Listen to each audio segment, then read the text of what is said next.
Hi అండి. మీతో share చేసుకుందాం అనుకుంటున్నాను. అంటే అందరు థింకింగ్ ఒకలాగా ఉండదు, ఒక్కొక్క పర్సన్ థింకింగ్ ఒక్కొక్కలాగా ఉంటుంది. సో ఈ ప్రపంచంలో అలానే ఉంటుంది కదా, ప్రతి పర్సన్ థింకింగ్. నేను ఆలోచించినట్టు మీరు ఆలోచించరు, మీరు ఆలోచించినట్టు నేను ఆలోచించను. కానీ ఈ ప్రపంచంలో మాత్రం కొంతమందికి మాత్రమే ఇవే. మనం ఎంత మంచితనంగా బతుకుతున్నా కూడా మనం ఎక్కడ ఏ చిన్న పొరపాటు చేస్తామా అని ఎదురు చూస్తూ ఉంటుంది ఈ లోకం. నిజమా కదా?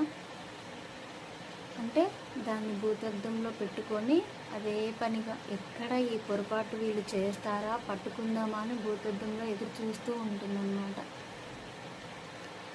దాన్ని పెద్దగా చేసి వాళ్ళని తప్పును చూపించి మీరు తప్పు అని క్రియేట్ చేసి డిసైడ్ చేసేస్తుంది వాళ్ళని.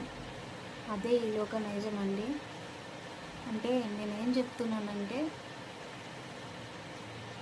అందరూ బాగుండాలి, అందరితో పాటు నేను బాగుండాలనుకున్న వాళ్ళే నిస్వార్థంగా ఉంటారు. అంటే ఒకరు నాశనం అవ్వాలని కోరుకోరు. నేను బాగుండాలి, నేను మాత్రమే బాగుండాలి అనుకున్న వాళ్ళది స్వార్థము. వాళ్ళల్లో కొద్దిగా థింకింగ్ వే అనేది ఎదుటి పర్సన్కి ఇలా ఏలెత్తి చూపుతారనమాట. వాళ్ళకు ఒకటి అర్థం కాదనమాట. ఇలా వేలెత్తి చూపేటప్పుడు మూడు వేళ్ళు వాళ్ళ వైపు చూపిస్తుంది. అంటే ఒక్క వేళ్ళు మాత్రమే ఎదుటి పర్సన్ పైన చూపిస్తుంటే 3 వేళ్ళు మాత్రం తన వైపు చూపిస్తుందని గుర్తించుకోలేకపోతున్నారు అనమాట. కొంతమంది థింకింగ్ అలానే ఉంటుందండి.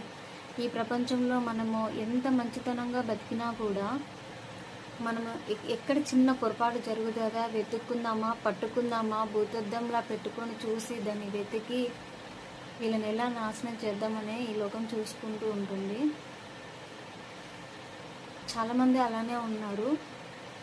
ఆ థింకింగ్ ఉన్న వాళ్ళ కోసమే నేను చెప్తున్నాను, అందరి కోసం చెప్పట్లేదు. అంటే ఎదుటి వాళ్ళ మీద కాన్సన్ట్రేషన్ పెట్టే బదులు మన లైఫ్ మీద మనం కాన్సన్ట్రేషన్ పెట్టుకుంటే మంచిదండి. వాళ్ళ లైఫ్ వాళ్ళు బతుకుతున్నారు, బతుకనివ్వండి. ఎదుటి వాళ్ళ లైఫ్లోకి మనం ఏళ్ళు పెట్టి వాళ్ళని నాశనం చేయాల్సిన అవసరం లేదు. మన లైఫ్ మనం చూసుకుంటే చాలు.